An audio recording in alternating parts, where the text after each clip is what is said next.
If you've ever been a bit nosy and listened in on a couple's conversation at a coffee shop, you have probably drawn a few conclusions about those people. By gathering informational clues about what they said, how they said it, and their body language, you could conclude a bit about what they are really thinking and feeling by reading between the lines. For example, let's say the man says, "Why don't we hang out with my friends tonight instead of seeing that new Brad Pitt movie?" Then the woman says, "Fine."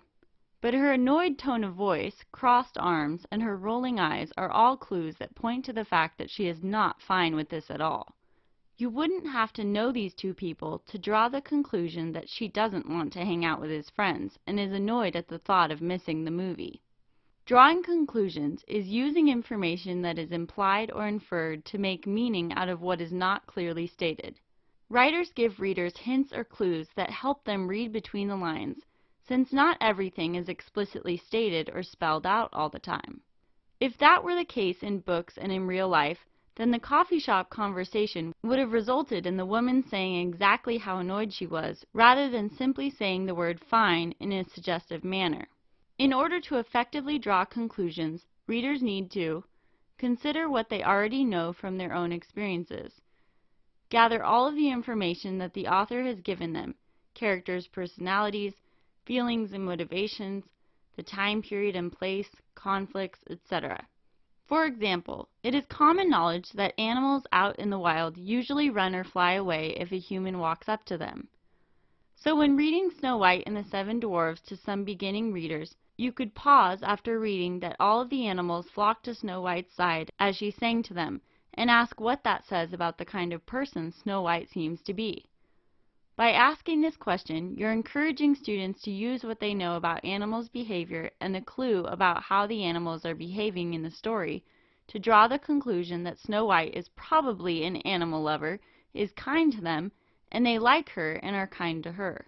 The deer don't try to kick her, the birds don't try to peck at her or poop on her. Instead, they all happily hang out together because of the type of person Snow White is. By using the information that students know from experience and from the text, young readers can draw this conclusion. Let's say you read an informational or expository text about glaciers to some young readers who have already had some practice drawing conclusions and are ready to do it on their own. The article explains what glaciers are, that they are melting, and what is causing this.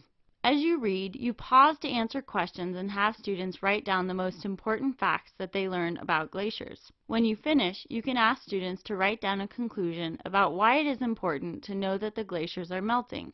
The article did not explicitly state why it is important to learn about this, but by using their notes, students will be able to conclude that the melting glaciers point to climate change, and they are impacting the animals, surrounding communities, and the environment.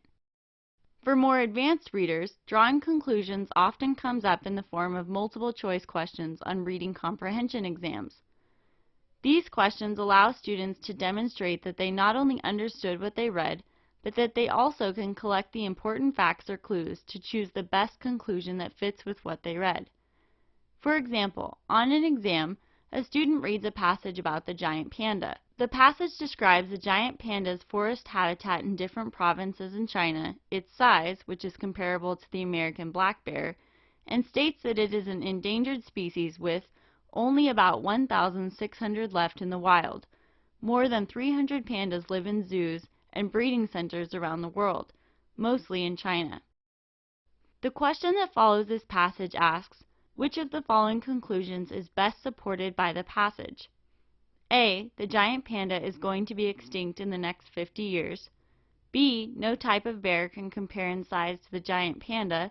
Or C. People are trying to prevent the giant panda from going extinct. By rereading the passage and looking at clues that point to one of the conclusion options, the student would be able to see that choice A is not correct because there aren't any facts that hint that the giant panda will go extinct, or that it will be in the next 50 years. It only states that the giant panda is an endangered species. Option B is also incorrect because the passage states that the American black bear compares in size. C is the correct conclusion that can be drawn because the passage states that the giant panda is an endangered species and that there are breeding centers, which show that people are trying to increase the giant panda population so that they do not go extinct. This is not explicitly stated in the text, but the facts serve as clues that help the reader draw that conclusion. Drawing conclusions is an important skill for readers to learn because it encourages readers to pay attention to what they are reading, use what they know from life experiences, and look at the details and facts in the text as clues that will help them draw conclusions about what is meant but not explicitly stated.